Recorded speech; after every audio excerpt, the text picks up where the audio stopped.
Radio Lab Chile, la revolución de los emprendedores. Centro Experiencial para el Desarrollo Humano. Talleres de formación para ser facilitador en procesos terapéuticos y además talleres de desarrollo personal, terapias individuales y meditaciones activas. Más información en www.centroexperiencial.com. Centro Experiencial para el Desarrollo Humano.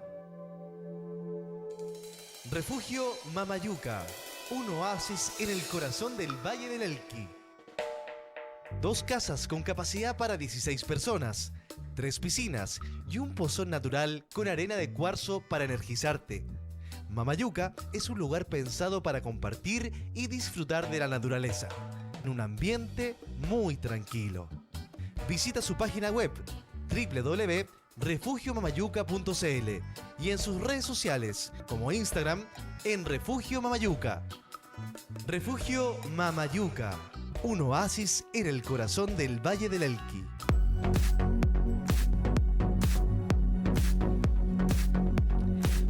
Buenos días de viernes aquí en Radio Lab Chile, la primera radio enfocada en el emprendimiento y en el crecimiento personal. Para los que tengáis posibilidad este fin de semana de ir a escapar un ratito al Cajón del Maipo, a conectaros ahí con la energía de las montañas, con el río Maipo, con la naturaleza, qué mejor que ir al pueblo San José de Maipo a almorzar a Sabores de Montaña, un lugar exquisito que a una cuadra de la Plaza San José de Maipo, que es una plaza muy autóctona, muy linda, entretenida, y está ahí este restaurancillo que es con comida típica del Cajón del Maipo. Aparte, muy bonita la decoración, muy buen atendido, os lo recomiendo. Y este sábado, mañana sábado 9 de noviembre, habrá un taller en el Centro Experiencial para el Desarrollo Humano de liberación emocional. Son 2 o 3 horas de pasar por la pena, la rabia, el perdón, el amor, la sensualidad, todo en un ambiente de contenido, abrazado, ideal para estos momentos que estamos viviendo, y poder expresar aquellas emociones que quizás estamos conteniendo, que nos mantienen apretados, para no enfermar, para liberarnos, descansar. Así que el sábado, mañana sábado, 7 de la tarde, Centro Experiencial La Reina. Más info en más 569-8899-6232, o podéis escribir a centroexperiencial@gmail.com. Y voy a coger mi texto que tenía preparado para hoy. Hoy viernes, que se suman, ¿cuántos días llevamos ya de... Fernando, ¿cuántos días llevamos ya de manifestaciones? Calculo 2 semanas, más o menos. Llevamos 2 semanas de manifestaciones acá en Santiago, que es Santiago, Chile, en todo Chile, en que seguimos manifestándonos. Aquí Radio Lab Chile seguimos con la bandera puesta, marchando cada día, y... aquí vamos con nuestra ollita también, porque queremos también ser escuchados. De Carlos Peña, lo que el dinero sí puede comprar. Dice aquí: lo que constata la sociología con diversas denominaciones que por ahora podemos poner entre paréntesis es que el tránsito de una sociedad tradicional a una moderna se produce cuando las relaciones sociales comienzan a transitar desde el primer tipo de vínculo al segundo. Desde un grupo social amalgamado, porque sus miembros comparten todas las dimensiones de su trayectoria vital, a una en que, como consecuencia de la división del trabajo, la conciencia moral colectiva se adelgaza y se vuelve extremadamente abstracta, y los sujetos se vinculan unos a otros no porque compartan una misma conciencia moral, que esto viene a ser los valores, religiones, una misma conciencia de origen, sino porque dependen funcionalmente unos de otros.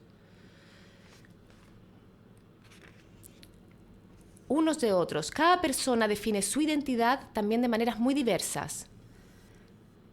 Un proceso en que la sociedad chilena ha experimentado de forma repentina en las 3 últimas décadas. La vida se ha individualizado, la conciencia moral se ha adelgazado, la vida en general se ha hecho más electiva. Estas son algunas de los pensamientos de Carlos Peña en lo que el dinero sí puede comprar. Y para ello, qué mejor que haber traído también a un invitado,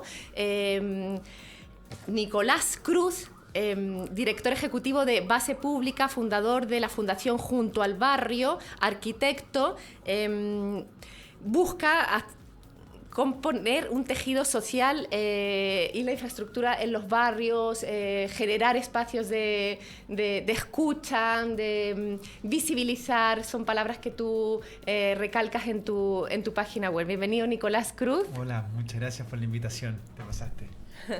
Muy bien, así que bueno, pues eso, te invitábamos para ver cuál es tu mirada en este momento que estamos viviendo como país, donde tú, ya el 2015 o hace muchos años, llevas varios años trabajando, metiéndote en los barrios de vulnerabilidad social, buscando una arquitectura social diferente. ¿Qué es lo que has generado espacios de diálogo, ¿no? De vinculación en diferentes zonas de Chile? ¿Cómo ha sido eso hasta el día de hoy y qué es lo que ves ahora con respecto al producto, de lo que no ha funcionado de ello? Sí, claro, como contabas tú, yo desde el año algo así como 2007, que me fui a vivir a poblaciones de alta vulnerabilidad social, viví largos años ahí, y luego con el tiempo fui formando la primera fundación que se llama Junto al Barrio, que la mencionabas tú. La Fundación Junto al Barrio trabaja en poblaciones de alta vulnerabilidad social. Nos insertamos con profesionales que trabajan desde el mundo de la arquitectura y de la sociología, por un lado construcción de espacios públicos y por otro fortalecimiento del tejido social y fortalecimiento de los dirigentes sociales en los territorios, ¿okay? Esa fundación que construyó puentes entre empresas privadas, pobladores, municipios, dirigentes sociales, etcétera, se consolidó. Hoy día Junto al Barrio trabajan más de 50 profesionales en varias regiones haciendo este trabajo en los territorios más excluidos de Chile, el más vulnerado. Y luego formó Base Pública, que es una fundación que quiere articular a la sociedad civil, a las fundaciones en Chile, y difundir la acción que ellos hacen para un desarrollo sostenible, ¿okay?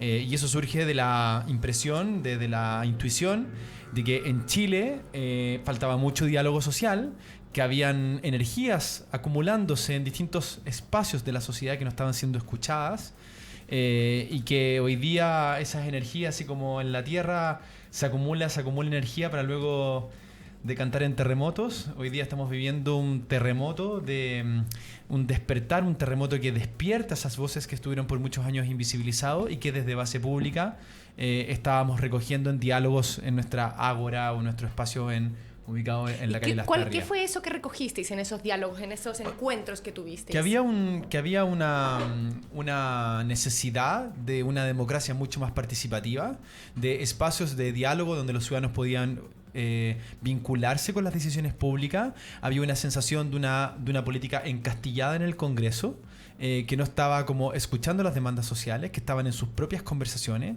y en distintos temas fuimos observando esta organización de personas que estaban intentando instalar discusiones públicas en los tomadores de decisión.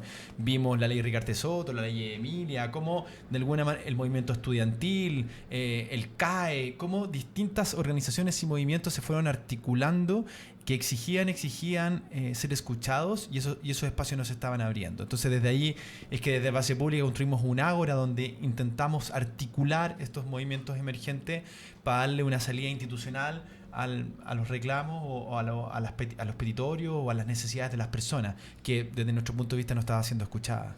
Veía yo en algunos de tus reportajes antiguos que has hecho en los medios de comunicación, Nicolás, que decías tú que la importancia de encontrarse primero los seres humanos, ¿no? Sí. Nosotros, sí. Saber quién eres, de dónde vienes, qué haces, qué te gusta, antes de quizás ir a lo realmente. Sí, es verdad que hay una necesidad imperante, que hay que construir algo que nos va a beneficiar a todos, pero antes de eso, ¿quiénes somos? ¿Quién eres tú? ¿De dónde vienes? Más allá de las diferencias sociales, económicas que puedan haber o de intereses de la vida, ¿no? Que al final sí. Son muchos. Como... Sí, mira, yo diría que hay una política encastillada, pero también hay una ciudadanía encastillada. ¿Ya? Sí. La verdad es que no hemos sido capaces nosotros de construir ciudades, espacios de encuentro, de articulación, de donde pares improbables se puedan encontrar. Tenemos una cultura que desde la casa nos enseñaron a que las cosas importantes como la religión, como la política, no se hablan en la mesa. tenemos pocos espacios de participación, entonces los ciudadanos encuentran en la calle el único espacio, o en la protesta, o en la quema, o en la destrucción, el único mecanismo para ser escuchado. Entonces, desde ahí tenemos barrios totalmente que no actúan como una comunidad, sino que vemos cada vez más un individualismo, que es más fácil poner una reja, un cerco alto, antes de tocar al vecino y entender que somos comunidad.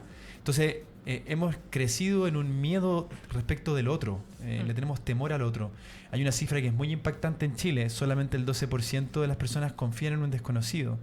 Eso habla de una crisis moral, de una crisis de identidad profunda en Chile. Y eso, perdóname la intervención, sí. Esto porque tú en algún momento te escuché también que mencionabas que en los barrios con menos economía, con más dificultad económica, Sí. pues ahí se daba más esta ayuda, Claro, o esta porque red entre las personas. Pero con lo que te estoy escuchando, me da a entender que en verdad tampoco es tan así. ¿O? No, mira, lo que pasa es lo siguiente. Yo cuando me fui a ir a los barrios más vulnerables y empezamos a trabajar junto al barrio, digamos, hay una riqueza en esos territorios que es tremenda. O sea, hay una necesidad del otro. Las personas que viven, digamos, en mayor exclusión y vulnerabilidad necesitan. Claro, necesitan. No necesitan tienes del la otro. nana. Pero si nos ponemos claro. serios, también podemos entender que nos necesitamos siempre. O sea, esto es una prueba de que qué pasa cuando nos invisibilizamos, cuando no entendemos que el otro es un igual. Entonces, desde ahí, pero también es cierto que en estos barrios hay tremendas desigualdades y una tremenda violencia instalada a partir del narco y de la cultura narco y una desidia del Estado en estos territorios. O sea, no hay Estado ahí. No llega el Estado. Lo único que llega es una mala policía a custodiar, digamos, a que todo siga igual. Entonces, y todas esas personas que viven en esos territorios más vulnerados y excluidos son números. Son números de políticas públicas, pero no hay una identificación real y un encuentro real con las personas que viven en esa marginación. Hay una clase política, como te decía, encastillada, que tiene que ver con que no conocen en profundidad la realidad de los barrios, que sí probablemente la conocen los alcaldes, y el rol de los alcaldes es fundamental ahí. Pero muchos de los barrios donde nosotros entramos, el propio alcalde nos decía, aquí no puedo entrar, estoy lejos de estas personas. Es complicado trabajar ahí, sí. Es inseguro para las personas del municipio. Entonces, la verdad es que ese bolsón, ese gueto, como le llaman, guetos de exclusión, se fueron fortaleciendo en una percepción de invisibilidad. ¿Hay muchos guetos así aquí en Chile o en Santiago? Focalizándolo Tenemos más. Una sociedad guetificada, totalmente. O sea, la exclusión de nuestra ciudad, cómo desplazamos a los sectores más pobres a vivir a las periferias de las ciudades, fue una política pública deliberada. Fue el dominio del mercado por sobre el valor de la tierra. Yo recuerdo antes, cuando yo era chico, había muchos campamentos al borde, digamos, del Mapocho, y con la excusa del crecimiento del río los desplazaron hacia todas las periferias. Se dice que también eso es a causa de que ya la pobreza ha disminuido en todos estos años. Hay menos pobres, ya no hay hambre. Entonces, cuando uno llegaba al aeropuerto Arturo Merino Benítez, hace años atrás, tú venías de allá hacia Las Condes y te encontrabas con poblaciones callampa en el camino. Era un escenario donde veías la desigualdad. El día de hoy ya no ves eso y... los campamentos, por ejemplo, hoy día están creciendo, producto de otras dinámicas que tienen que ver con la migración. La pobreza ha cambiado. Yo recuerdo en las poblaciones antes había muchos clubes de alcohólicos anónimos, como una expresión de pobreza y desesperanza. Hoy día ya casi no hay, pero lo que hay muchos carteles de droga. Entonces, en el fondo, la pobreza ha cambiado, las expectativas son superiores también. Entonces, las expectativas que instala el mercado en la conciencia de las personas también es mucho más profunda. O sea, tú vas a ser feliz en la medida de lo que tienes, y uno ve una pobreza donde ya no ve a los cabros, digamos, a pata pelada, sino que ve chiquillos llenos de marca con ropa, y grandes televisores y grandes refrigeradores, pero con cero educación, con imposibilidad de salir del gueto, porque incluso afuera, incluso lo que yo siempre vi es que afuera del barrio se sentían inseguros. Son chicos, es una juventud profundamente insegura y violenta, que fuera del barrio se sienten muy, muy asustados. Son otras dinámicas de pobreza que desde mi punto de vista incluso pueden llegar a ser peores. O sea, en el fondo ahí como que me da la sensación de lo que me dices, como que el ser humano ha perdido su propia dignidad en ese lugar, su propio... Sí, pues. Su virtud, su ser, su Fíjate alma, que de antes, alguna por manera. ejemplo, en las poblaciones existía mucho más colaboración respecto a las ollas comunes, respecto de todo lo que pasó, digamos, en dictadura, cómo la gente se organizaba para protegerse. Hoy día no, po. Hoy día uno va a la población del Castillo y la gente vive en jaulas de pájaros. O sea, son casas enrejadas hasta por el techo. Es muy impactante. Y claro, este niño que murió de una bala loca que entró por el techo, o sea, en el fondo es otra pobreza mucho más violenta de lo que era antes. ¿Y tú crees que la migración que viene del campo también a la ciudad, con mejores, la ciudad que te promete una mayor evolución, crecimiento? Sí, eso fue en la época de los 60, 50, 70, la migración campo-ciudad, donde las ciudades ofrecían grados de oportunidad mayor que lo que ofrecía, digamos, el mundo rural. Hoy día la migración es extranjera, también boliviana, peruana, venezolana, colombiana.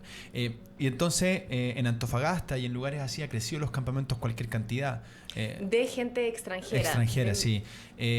Y en el fondo son otros desafíos que, o sea, el país ya no es el de antes, pero son otros desafíos que requieren otras respuestas. Y por eso es tan importante la cohesión, es cohesionar y dialogar entre distintos actores, lo que hacemos en Base Pública. Porque a desafíos complejos tú tienes que juntar mentes complejas. O sea, en el fondo, juntar distintas modos de pensar en la búsqueda de soluciones, porque hoy día también, por ejemplo, la pobreza ya no se mide por ingresos, se mide multidisciplinar, o sea, multidimensional. En el fondo, la pobreza la determinan distintos factores, y para erradicar la pobreza tienes que tener a gente de la arquitectura, gente de la sociología, gente de la economía. Entonces, en el fondo necesitamos políticas mucho más innovadoras, y la innovación se produce cuando tú mezclas cosas que no estabas acostumbrado a mezclar. Entonces, hoy día las respuestas son mucho más complejas que antes. Antes era el pan, la comida y el abrigo. Hoy día la gente ya no necesita abrigo, ya no necesita... Claro. Son otras dinámicas. Claro. ¿Y cómo hace Base Pública para llegar a quizá, porque vosotros queréis en el fondo ser escuchados, recoger todas estas necesidades de las personas y llevarlas a las políticas, ¿no? Sí. Para que a las políticas públicas, sí. A las comunas. ¿Cómo lo hacéis? ¿Cómo lo ejercéis? Bueno, desde las posibilidades que tiene una fundación pequeña, con el tremendo desafío que tenemos como país. O sea, lo primero que diagnosticamos nosotros es que las fundaciones en Chile vienen desarrollando hace 100 años un trabajo de sostenibilidad en la línea del desarrollo sostenible muy, muy profundo. Protección de la infancia, educación, medio ambiente. Si te fijas, todas las organizaciones que han parado y que han custodiado el medio ambiente son ONGs. Entonces, desde ahí hay una vanguardia que nosotros queremos poner en valor. Y así como los políticos tienen los partidos y el Congreso donde se juntan a deliberar, así como el empresariado tiene la CPC, la SOFOFA, ICARE, NADE y la Casa Piedra donde se junta a dialogar, la sociedad civil no tenía un espacio de articulación y difusión. Y lo que estamos haciendo primero que nada es juntar a las organizaciones por tema, articularlas entre sí, que se conozcan y vincularlas con el sector público y con el sector empresarial para buscar colectivamente soluciones a los problemas públicos. Y eso es lo que estamos haciendo. Un ejemplo de eso es el Consorcio Ciudad, la Alianza Ciudad, donde está Junto al Barrio, donde está Techo para Chile, Urbanismo Social, Fundación Mi Parque, puras fundaciones que trabajan la problemática de las ciudades. Y a eso se suman empresas que contribuyen para levantar contenidos periodísticos, conversaciones, diálogos, entrevistas, reportajes, que den cuenta de lo que está pasando en los territorios. Esa es la realidad que estuvo invisibilizada en Chile, y nosotros desde las ONG y de las fundaciones esa realidad es la que queremos levantar con el apoyo de empresas que nos apoyen a la gestión de recursos. Bueno, comunidad, nuevamente os cuento que estamos con el arquitecto Nicolás Cruz, director ejecutivo de Base Pública, y dentro del programa he incorporado una nueva temática que es significado etimológico. Y fíjate tú que busqué el significado de Nicolás, no te lo voy a mostrar y te lo voy a decir yo. Ya lo sé. ¿Ya lo sabes? Alguien me lo dijo. Es que me encantó porque lo leí y dije, joder, qué curioso. Como eso de que las casualidades no existen, por algo es y te hace sentido. Y dice, la victoria del pueblo. Sí. La victoria del pueblo, o sea, es como que... Tiene dos, claro, es como Nicodemo. Tiene esa, Sí. Que Nico es como victoria o elegido o amado. Y Nicodemo, democracia, pueblo. Sí. Como elegido, el victorioso del pueblo, algo así. Sí, no. No, Mucha la carga. Sí, y luego también cruz, claro, estaba mirando lo que es cruz, y una cruz, ya sabemos lo que es una cruz, pero más allá de la simbología judío-cristiana que nos han impuesto, una cruz, así como la vemos, es un signo más, una suma. Y tú dices... Es un martirio. Juntos somos más fuertes. ¿Has dicho esa frase? Juntos somos más fuertes. Sí. Es una cosa que conversamos siempre con las dirigentes en los barrios, que yo les decía, cuando uno intenta instalar el sentido de comunidad, yo les comentaba que ser comunidad es la diferencia entre caminar solo y caminar acompañado. Cuando uno camina solo, es muy probable que te violen los derechos. Si alguien te quiere asaltar, te va a asaltar si andas solo. Cuando uno es comunidad y vas acompañado y junto, es muy probable que alguien que te quiera violar los derechos lo haga. Entonces, por eso es tan importante el tema de la comunidad, más allá de la contención, del diálogo, de los afectos. Tiene que ver con la valoración de los derechos colectivos, de aquellas cosas que podemos proteger juntos. Por eso nos necesitamos, por eso esta idea de un capitalismo individualista, donde el progreso material va a satisfacer todas las necesidades del hombre o de la mujer, del ser humano, es una falsedad en sí misma, porque nadie puede vivir solo. Estamos llamados a hacer con los demás. Y hoy día, a puertas de una crisis ecológica o viviendo una crisis ecológica tremenda, y entendiendo que la ecología siempre va ligada a lo social, la ecología integral es medio ambiente y social, tenemos los tremendos desafíos que resolver en colectivo. Si aquí solos no nos vamos a salvar, vivimos todos en esta familia planetaria y estamos destinados a trabajar juntos por ello. Entonces, el sentido de comunidad dice de aquellos valores que uno puede instalar en el otro para yo ganar y el otro ganar, pero eso implica también renunciar a privilegios propios. Y ese es un tremendo desafío que tenemos como sociedad, especialmente en una sociedad tan individualizada como la nuestra. Bueno, claro, ahora mismo nos hemos encontrado con que han aparecido las sombras de este país, ¿no? Como que estábamos en una luz. Aparecieron las luces. También aparecieron las luces, muy bonito, sí, porque de alguna manera también puede ser. O sea, ¿hay una mirada más optimista de tu parte a ello? Va a ser optimista en la medida que transitemos esto en una paz social. Una bala puede destruir todo el sueño de un país. Entonces, en la medida que nosotros seamos capaces de avanzar en este proceso en paz, respetando al otro, en el entendimiento y en el diálogo, una clase política instalada en los dolores de las personas, empática con lo que el pueblo necesita o el pueblo demanda de ello, esto es lo mejor que le puede pasar a Chile. En la medida que persista la violencia, la intolerancia, el individualismo, el creer que rompiendo algo se logra equidad, yo creo que estamos muy equivocados. Ahora, las señales políticas tienen que ser rápidas, certeras, y en eso el desafío de la política es brutal, porque si no, lo que pasa es que la violencia se vuelve una táctica cuando se entiende que la violencia es lo necesario para generar los cambios. Que es lo que está pasando en este momento. Exacto. Exactamente. Entonces, nosotros vimos en el movimiento estudiantil muchas marchas, o sea, donde el Lumpen era un grupo cerrado, que la propia marcha lo contenía, lo expulsaba de la marcha, y tuvimos Michael Thriller, gente corriendo alrededor de la moneda por 15 días. Tuvimos una expresión de fraternidad en ese movimiento que es distinto a lo que estamos viendo ahora. Pero si te das cuenta, la sensación es que todo eso que hicimos fraternalmente no fue suficiente para doblarle la mano a esta inequidad. Y entonces la violencia puede volverse una táctica para conseguir lo que buscamos. Y eso es súper peligroso. Y por eso es importante las señales políticas que demos, que tienen que ser rápidas, para dar a entender que más violencia no es conseguir más necesariamente. O sea, ese podría ser el desafío ahora mismo de que está viviendo Chile como país. Sí. La clase política tiene que vincularse. Sí. Pero también es verdad que se necesita un tiempo, se necesita también decantar, Claro, que también el gobierno, el Estado tiene que articular. Yo he dicho en todos los momentos que es muy importante y muy necesario hoy día más que nunca abrir espacio a la participación. O sea, los anuncios hacia la participación. La sensación de la gente cuando tú conversas con ella, o mi experiencia ha sido que he conversado con mucha durante este tiempo, es como, no fuimos escuchados. Ya, po. Entonces lo primero que hay que hacer es abrir espacios de escucha vinculante. Por tanto, a mí me parece muy bien que comencemos ya la creación de cabildos vinculantes, plebiscitos vinculantes, abrir la democracia hacia la participación. La comunicación podría ser una fortaleza para unir la humanidad en este momento. Sí, en el fondo la gente no espera de la política la solución, espera ser parte de la solución. Y si la política no entiende eso, es triste eso, va a ser muy triste eso. Y por eso eso tiene que acelerarse. Y yo lo que veo es que va muy a destiempo. ¿Y no tienes el temor de que a veces cuando tomamos decisiones aceleradas y rápidas podemos también errar en ello? No, porque la gente en Chile no es tonta. O sea, prueba del despertar es eso. O sea, estuvo muchos años en silencio esperando el cambio y no sucedió. Y hoy día está diciendo que quiere participar. Aprovechemos, eso es la oportunidad.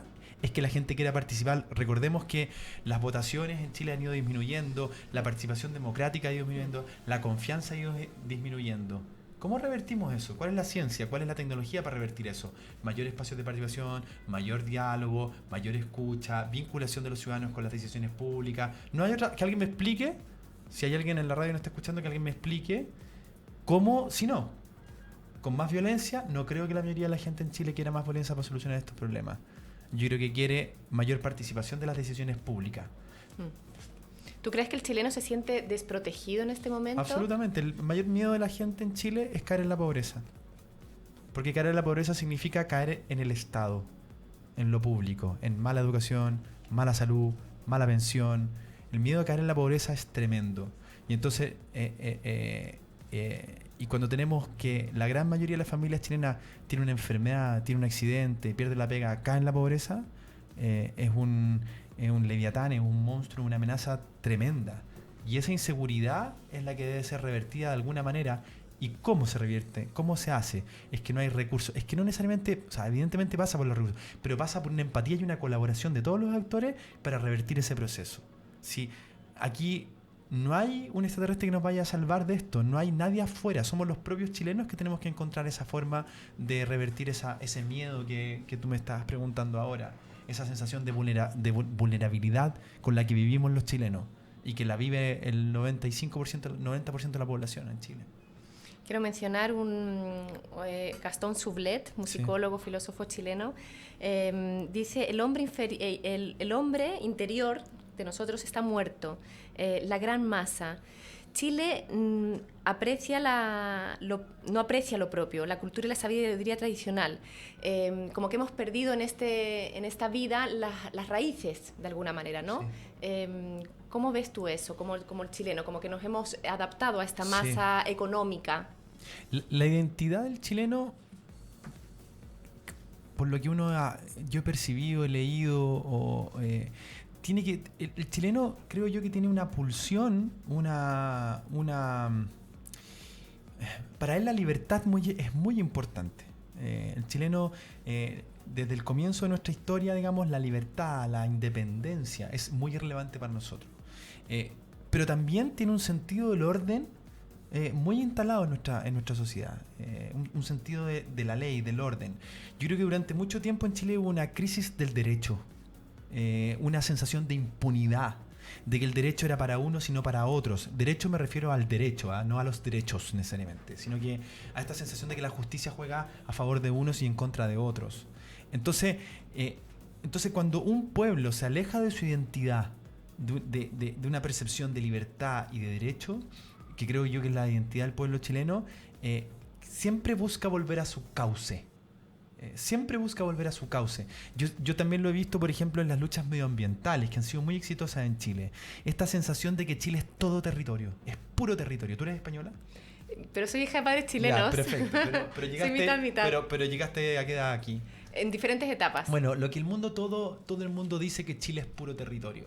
Y cada vez que hemos visto el territorio amenazado, no hay quien no hay quien pueda con eso. O sea, el pueblo se repliega, las organizaciones se repliegan y luchan hasta recuperar el territorio. Fue la lucha del pueblo mapuche también. Entonces, hay una identidad muy anclada al territorio que tiene que ver con la protección medioambiental. Hay una lucha por las libertades. Siempre hemos luchado por nuestras libertades. Y también somos un pueblo quizás medio portaliano, digamos, muy consciente del orden, de la ley. Entonces, cuando vemos una sensación de impunidad, si nosotros fuéramos otro tipo de pueblo, no nos importaría tanto. Pasa en Latinoamérica, esa cosa del robo constante y que parece que a nadie le importa y podemos elegir 1000 veces a los mismos que nos han robado. Chile no es así. Incluso llevándolo al extremo, mucha gente pinochetista era pinochetista hasta que le descubrieron a Pinochet las cuentas, el robo. Y mucha gente que era pinochetista dijo, no, hasta ahí no. O sea, la sensación, ¿te fijas? Sí. Como de esta cosa de la impunidad, o sea, en Chile no nos permitimos el robo. Entonces, yo creo que esta identidad, lo que está pasando ahora, es un pueblo que se vuelca hacia su propia identidad, que busca efectivamente proteger sus libertades, pero también el orden que nos permita a todos vivir en un país bueno para todos. Y eso es lo que está en pugna, siento yo, si me haces una revisión, si me preguntas más como lo que pienso yo de esto, hay un pueblo que busca volver a su identidad. Y su identidad tiene que ver con una alma colectiva donde nos tenemos que proteger y le está diciendo al sistema que individualmente, que no somos un pueblo que busca individualmente la satisfacción, sino que hemos sido un pueblo que busca colectivamente la satisfacción. Y eso es lo que vemos hoy día con estas marchas. O sea, como que de alguna manera toda la sociedad ha estado en su metro sí, cuadrado. Y se dieron cuenta que no tenía, y cegado. Se dieron cuenta que no tenía que ver con nosotros. Se dieron cuenta que eso no es propio del chileno. Y eso es muy hermoso. Es muy bonito eso. Porque si no, no nos importaría tanto. Y no sé, viviríamos en una sociedad norteamericana, no tengo idea. Pero el chileno entiende que la realización del pueblo es una realización colectiva y no individual. Quiero mencionar, a raíz de lo que estamos hablando, un texto de Jorge Millás, El desafío espiritual de la sociedad de masas. Subrayé aquí que a los hombres se les exige ser instrumentos para la salvación del hombre. Se consagra con ello la paradoja de que el hombre ha de perderse en aras del hombre. Ahora bien, un cierto grado de esta pérdida es indispensable para la vida en sociedad. Más aún, de ello depende la propia posibilidad de ser alguien, un hombre, en la medida en que solo podemos serlo en el dar y tomar del intercambio comunicante. Fuera de él quedan frustradas innumerables posibilidades de la propia individualidad o plenitud humana de existencia. La individualidad hermética, monologante, no es ni siquiera una individualidad malograda, es apenas preindividualidad. La singularidad plenaria del hombre solo es posible en las múltiples formas de la comunicación, desde el amor al pensamiento racional. Es esto lo que, en definitiva, significa que el hombre sea un ser social. ¿Cuál es tu pensamiento? Es que eso somos, o sea, en el fondo, lo que constituye ahí un poquito el hombre, al ser humano, por decir hombres y mujeres. Sí. Lo que constituye al ser humano, además es tan chileno eso, el cagüín chileno, la copucha chilena, en el fondo este sentido de la señora en los barrios que cachaba todo lo que pasaba en el barrio, eso es tan identitario nuestro que no se da en otros países. El cagüín mapuche, cuando se fondeaban en el bosque a hablar sobre los temas de la comunidad. O sea, en el fondo nuestra identidad está, el parlamentar es algo muy mapuche, está dentro de la identidad más profunda de nuestro territorio, este hermetismo de Chile, esta cordillera y este mar que nos tiraba hacia el Pacífico. Simón Bolívar hablaba que el único país en Chile que él creía que después de las independencias de toda Latinoamérica podía llegar a la libertad era el pueblo chileno, precisamente por esta sensación de frontera que tenía con el resto del mundo, que no lo iban a influenciar las modas asiáticas, europeas. Eso es muy identitario de los chilenos. Entonces, si es que nosotros entendemos que eso es propio de nuestra identidad, que tiene que ver con nuestros pueblos originarios, que tiene que ver con la forma en que constituimos el país, volvemos a construir eso y dialogamos, podemos poner urgencias y desafíos súper dignos para un pueblo como el chileno. Por ejemplo, fin a la pobreza. Dialoguemos profundamente para acabar con la pobreza en Chile. Es el primer país latinoamericano en acabar con la pobreza. A mí me pasa que yo no lo veo lejos eso.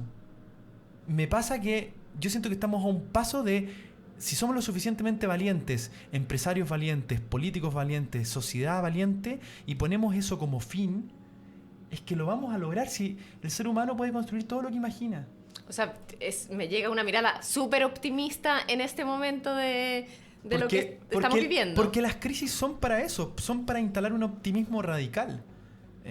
O sea, en el fondo, imagínate, tú estás en una crisis y solo ves desesperanza adelante. Desesperanza. Te vas a quedar instalado en la crisis y vas a salir de la crisis peor de lo que lo viste. Si uno en una crisis lo ve como una oportunidad de renacer, de buscar fines superiores, de apostar a lo colectivo versus lo individual, siempre se ha tratado de eso. El ser humano las crisis siempre se han tratado de la misma manera. Cuando fue la crisis posguerra en Europa, crearon la Comunidad Económica Europea. Dijeron, cooperemos entre nosotros, y se creó una gran comunidad. Quizás falta en este momento, porque a mí me llega, no sé a ti, bastante desesperanza de la sociedad en este momento. Quizás un mensaje así. Bueno, yo creo que la violencia va a acabar cuando todos entendamos que esto es una tremenda oportunidad para nosotros. Y eso es el ejercicio cotidiano que todos podemos hacer día a día. O sea, en el fondo, que la violencia no nos cegue a la oportunidad de transformación y cambio positivo que podemos experimentar en este proceso. La violencia va a acabar en la medida que todos nosotros podamos contener amorosamente esa violencia y empezar a pensar con esperanza sobre nuestro país. No hay otra manera. Fe radical. Tenemos que instalar una fe radical en el corazón de todos los chilenos. Ahora sucede que acá en Chile, cuando hablamos de violencia, claro, se suele decir, violencia. Unos piensan en la gente que está en las manifestaciones, en la gente que quema, en la gente que destroza, que destruye el país. Y por otro lado, la otra gente piensa que los que hacen violencia, ejercen violencia, son, por una parte, el Estado, los políticos y, sobre todo en este momento, las fuerzas, los carabineros, la gente que está ahí, que sí, que ejercen violencia, que las bombas lacrimógenas, que los zorrillos, sí, que los guanacos, que los disparos, que la presión. Entonces, ¿cuál es la violencia? Esto es un tema muy, muy profundo. Hay una violencia instalada en nuestro modelo de desarrollo que es tremenda. Para los que trabajamos en poblaciones, en territorios, vemos que esa violencia es cotidiana. Hay una normalización de la violencia. Está normalizada la violencia. Eso es impresionante, porque la integramos de una manera brutal. Y frente a las transgresiones que han habido en esta etapa, yo no sé si también en este país como con la historia que tiene, pero es como que, pasó. Por eso, esa normalización pasa porque hay cierta, por ejemplo, por entender que esa violencia tiene que ver con un número, tiene que ver con ciertos barrios que no conozco, tiene que ver con pobreza, y no le ponemos rostro a esa violencia, pero la violación a los derechos humanos se genera sistemáticamente en las poblaciones de alta vulnerabilidad social en Santiago y en muchos lugares en Chile. No fuimos y no tuvimos la empatía necesaria para entender que ahí se estaba guardando una energía que hoy día explota. ¿Ok? Entonces, cuando pensamos en la paz, hay una paz que tiene que ver con lo inmediato y una paz que tiene que ver con la paz estructural. No vamos a alcanzar una paz estructural, una paz sostenible en el tiempo, si no abordamos aquellas condiciones que generan una violencia, si no abordamos esa violencia normalizada. Eso es lo primero. Entonces, ¿cómo se soluciona esa pobreza, esa violencia normalizada? Con una agenda social robusta, con mayor equidad, con un Estado fraterno y amoroso, porque muchas violaciones se generan en el Estado, en los consultorios, en los hospitales, en la precariedad y la forma en que la precariedad de los trabajadores del Estado en los hospitales y la cantidad de camas es una violencia estructural. Eso no puede pasar. La forma de operar de nuestras policías es una violencia estructural que necesitamos fortalecer nuestras policías con inteligencia para entender quién es quién en la población, porque el 90% de la gente en las poblaciones es gente trabajadora y un 5 o 10% son que están metidos en el narcotráfico. Todos en el barrio saben y sabíamos todos quién eran narcotraficantes en el barrio y actuaban con completa impunidad y las balas iban y corrían y nunca le chuntaban y nunca le daban al blanco a quienes estaban pervirtiendo o rompiendo la comunidad que era ese barrio. Entonces, en el fondo... Somos cómplices también aquellos todos cómplices. Yo partí pidiendo perdón en un programa de televisión hace unos días atrás y me dieron como caja las redes sociales por pedir perdón, porque hemos construido una sociedad... ¿A qué pedías perdón? En el fondo de no ser lo suficientemente... capaz de instalar esto o no haber dicho con más claridad o no haber hecho lo suficiente para entender que mis privilegios estaban al servicio de una construcción colectiva. Yo creo que no... En eso yo creo que todos tenemos que... O muchas formas de relacionamiento, que no fui lo suficientemente sensible o cariñoso con alguien, o que en el fondo que agredí, o sea, en el fondo hay... Todos vivimos con nuestras sombras, pero en momentos como este necesitamos de humildad. Y pedir perdón, es decir, naturalicé muchas cosas, las di por hecho, que las cosas eran así. Y no tenían por qué ser así. Entonces, yo creo que todos en nuestro... o sea, pido perdón porque no fui a hablarle al vecino y entender que el otro construía un barrio conmigo. Por no...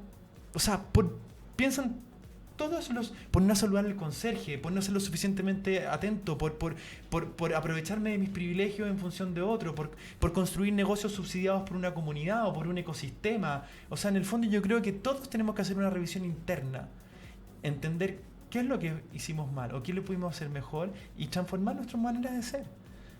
Yo creo que un periodo muy oportuno para una reflexión profunda, para guardar silencio, para meditar, para encontrarse uno mismo y descubrir cuáles son los fantasmas que habitaban en nuestro interior que no nos permitieron construir la sociedad que soñábamos. Es que nos hicieron creer que la sociedad... Nos hicimos creer. Nos hicimos creer. Nos hicimos creer. Yo creo que parte por ahí, ¿te fijas? Quise creer que la sociedad que nos iba a hacer más felices es que yo no creo eso, por eso digo yo no lo extrapolo, porque yo en verdad soy bastante del otro lado, pero que no es el dinero o que no es la competitividad, que no es el tengo más que tú, que no es mi éxito profesional, que no son esas cosas las que me van a hacer ser más feliz. Parte por ir hacia adentro, hacia uno mismo. Sí. O sea, evidentemente hay gente que mucho más que canaliza y que es mucho más consciente de esto. Pero yo creo que todos tenemos que hacer un esfuerzo por mirarnos hacia adentro, generar una reflexión, un diagnóstico y generar acciones que nos permitan construir una sociedad mejor. Desde, como decía Pachams, este doctor, la revolución se puede generar en un ascensor, en la medida que haga sonreír a otro. ¿Te fijas? Entonces, yo creo que hay una presencia más de la humanidad, del ser humano, sí, o sea, de la integridad que eres tú, sí, con lo que me dices. Yo muchas veces por querer conseguir metas prontas o con la angustia de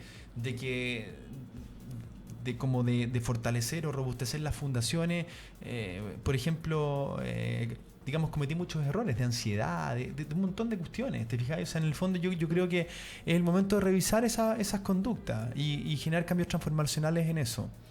No sé, es lo que se me ocurre.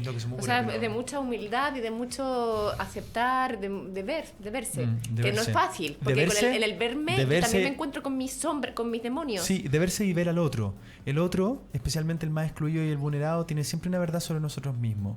Eso es lo que yo descubrí viendo en poblaciones, que había una verdad en ellos que tenía que ver conmigo. ¿Cómo así? O sea, en el fondo era como... En el fondo, darme cuenta, uno se da cuenta realmente de los privilegios que tiene, entendiendo la realidad de otros que no los tienen.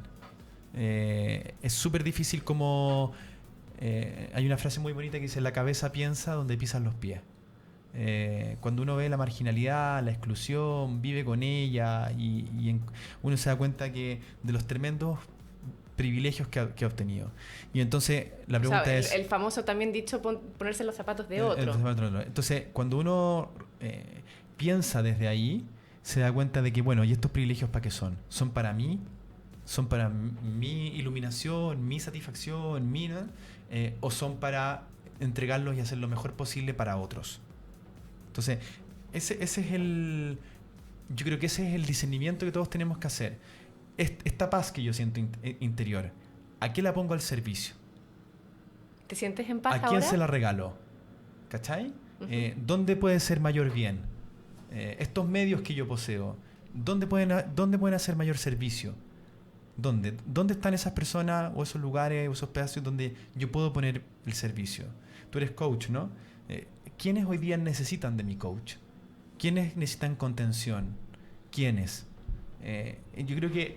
Yo creo que ser valiente significa eso. O sea, ser valiente significa de alguna manera entender cuál es mi zona de confort y cómo yo salgo de ahí, en busca del otro que tiene una verdad sobre mí mismo. ¿Cachai? Tiene una verdad sobre mis privilegios. y cómo los pongo al servicio. Yo creo que eso es clave, o sea, en este momento que estamos viviendo. Porque muchas de estas marchas pueden estar muy individualizadas también. O sea, en el fondo, demando esto. ¿Y qué haces tú? ¿Estás dispuesto a vivir de un modo diferente? ¿Estás dispuesto a vivir de un modo diferente? ¿Cuál es ese modo diferente? ¿Quién te puede iluminar ese modo diferente? Siempre son los más excluidos, los más vulnerados. Siempre. Entonces, y eso genera una empatía y eso genera una movilización. Y eso hace que las cosas cambien. Yo creo que por ahí va. O sea, ¿estás dispuesto a hacer algo distinto en tu vida que antes no hacías a partir de esta crisis? Yo creo que cada uno tiene esas respuestas. Yo no las tengo. Es que cuando mencionas eso, ¿estás dispuesto a hacer algo diferente? A mí me lleva a una pérdida y no sé qué ganancia. O sea, tengo que dejar cosas ahí, tengo que entregar. Por eso es un tiempo salir para de la zona de confort. Exacto. Es muy difícil. Sí, y dejar cosas que tanto tiempo he alimentado para construir esta imagen o quién soy yo, esta máscara hacia los demás. ¿Quién soy yo al servicio de los demás? Si somos entes colectivos y escogimos vivir en comunidad, porque el ser humano escogió vivir en comunidad, bueno, ¿de qué se trata vivir en comunidad y cómo yo aporto a esa comunidad? Vivir en comunidad de verdad. Porque de claro, verdad. vivimos en comunidad, pero sin conocernos unos a otros. La democracia, una individualización muy grande. La democracia solo existe si estamos dispuestos a regalarle algo de nosotros mismos al colectivo. Los países son desarrollados cuando eso ocurre. Cuando yo pago un impuesto que contribuye con otros. Cuando yo desarrollo acciones gratuitas que fortalecen algo que no tiene que ver conmigo. Cuando yo soy voluntario, cuando yo soy dirigente, cuando yo soy alguien al servicio de la comunidad, desde ahí recién empezamos a construir país. O si no, somos gente que vive junta nomás, pero no somos comunidad. ¿Te fijas? Me lleva eso también a la educación ya sea desde el colegio, universidad, donde también tú mencionabas antes somos números, lo hablabas más que nada refiriéndote a los lugares de vulnerabilización social, que ahí son todos números, pero en realidad todos somos números y se busca el ser número y se busca, en vez de buscar esta profundización hacia adentro, hacia el ser humano y el mirarnos realmente a los ojos unos a otros, se busca, nos enseñan lo otro, nos enseñan a la competitividad. Ahora mismo yo no sé si en los colegios se han abierto, lo digo mi todo hijo, está permeado, todo está barnizado por este sistema. Los paradigmas se entienden cuando tú no logras identificar. El paradigma nunca lo podemos observar desde afuera como un ente objetivo. Todo está barnizado por la competencia y la individualización hoy día. Todo, excepto la conciencia que habita en un pueblo. Es curioso esto. Si todos vivimos en un sistema que es individualista y competitivo, ¿por qué aparece esto? ¿Por qué aparece este clamor, este despertar? ¿De qué despertamos? ¿Desde dónde despertamos? ¿Cuándo estuvimos despiertos a otra cosa? Eso tiene que ver con la identidad de un pueblo. O sea, entendemos en el inconsciente colectivo que estamos llamados a ser de una manera.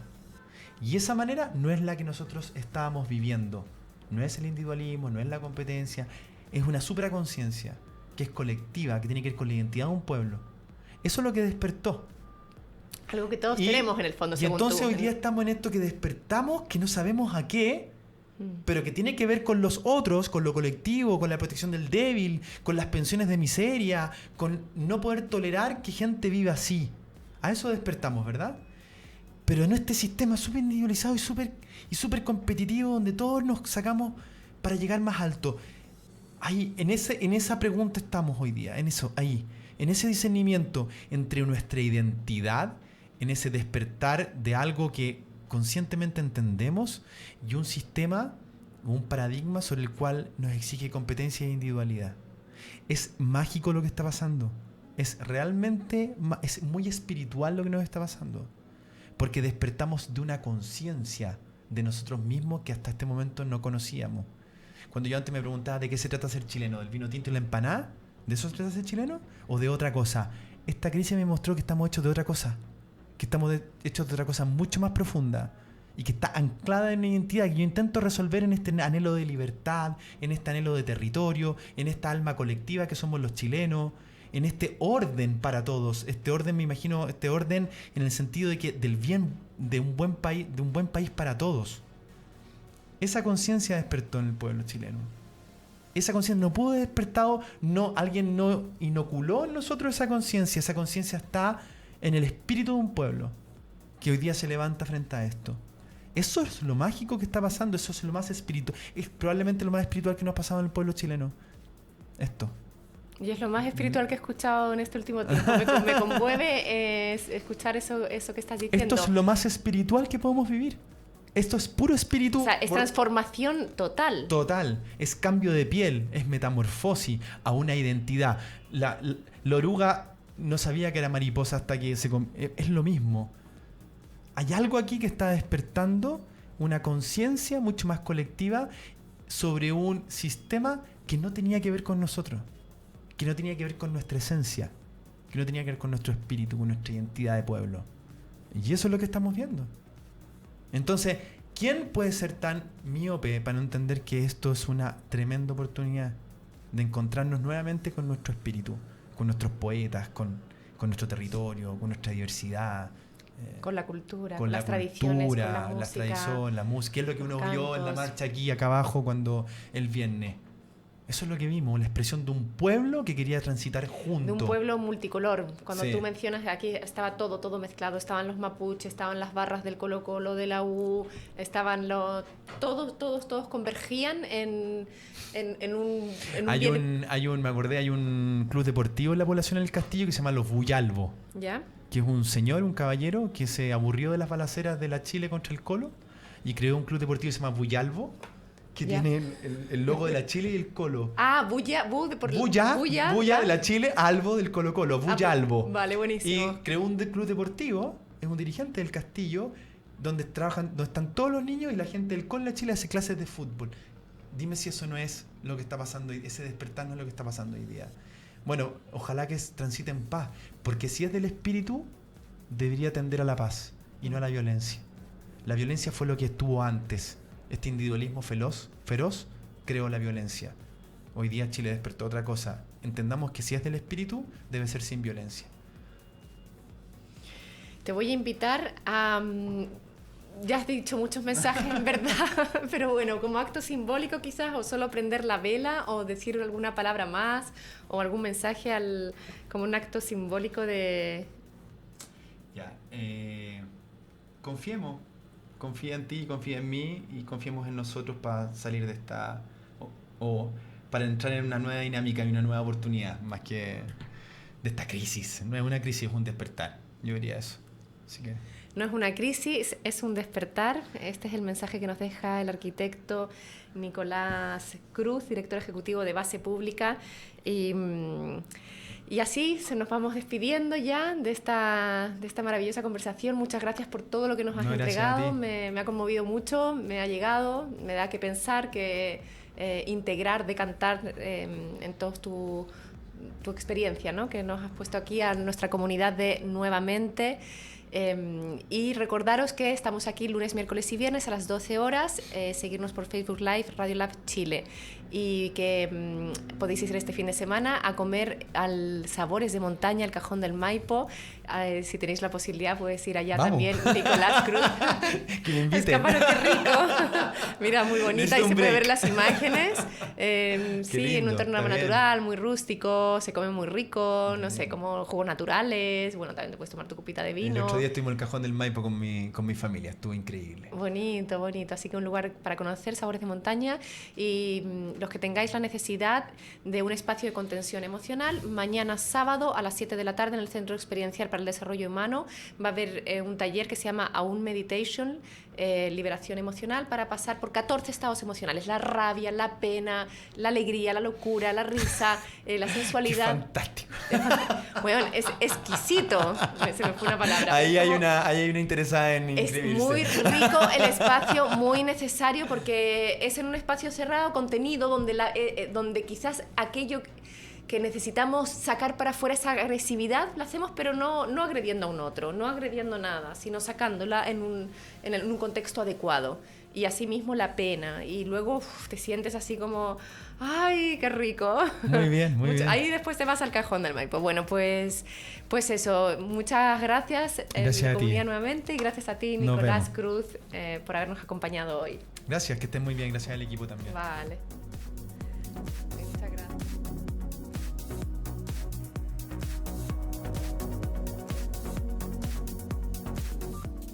Este programa es presentado por Centro Experiencial para el Desarrollo Humano. Este programa es presentado por Refugio Mamayuca, un oasis en el corazón del Valle del Elqui.